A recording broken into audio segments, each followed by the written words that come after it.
It's surprisingly rare to hear someone say to give up on a book, but I'm going to be the one here to do it. You may want to stop reading that book you've been slogging through. Giving up on that book doesn't make you a quitter. It actually makes you smart. And if you stick around till the end, I'm going to give you a tip to help enjoy reading more. No matter how hard you try, it is literally impossible for you to get anywhere close to reading all of the great books that are out there.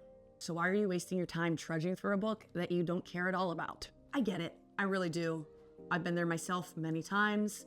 You think, maybe the book will get better, or it's a sign of discipline if I finish this book that I hate. But I have news for you. Neither of those are likely true. I started living this last year. I stopped reading after the Revolution and American Rust, and I have zero regrets. Neither of these were bad books per se. I just found that I didn't care about the plot and I didn't care about the characters, and the writing itself was not compelling enough to keep me reading.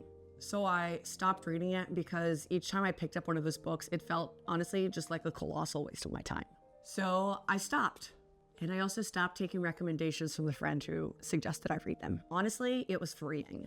Do not convince yourself that because you've already invested time in it, that you might as well finish it. That's the sunk cost fallacy at work. Finishing a book that you didn't enjoy and didn't get anything out of doesn't make you a superior person. So when you hit that point when you're wondering, should I give up or should I keep reading? Just give up. Rest assured, it probably wasn't going to get any better. And now you have time to read something that you're actually going to enjoy. It's not a reflection on you. It's not a reflection on the book. It just means that at that time, it's not a good fit. Back in 2018, several people recommended that I read the novel, The Power. Oh my God. Clearly it's a popular book, but it did nothing for me. So I powered through to finish reading that book. And at the end, just felt like I'd wasted many hours that I could have been reading a book that I actually would have gotten something out of.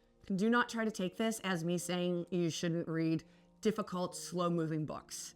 That's absolutely not what I'm saying. I love those. But if you're not getting what you wanted out of a book, maybe there's a better book that you could read on that topic or just to accomplish whatever you're looking for. Still not convinced? Take some comfort in this.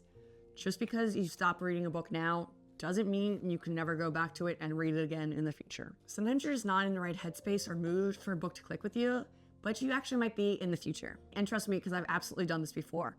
Most recently this summer, it was with Anthony Bourdain's Kitchen Confidential.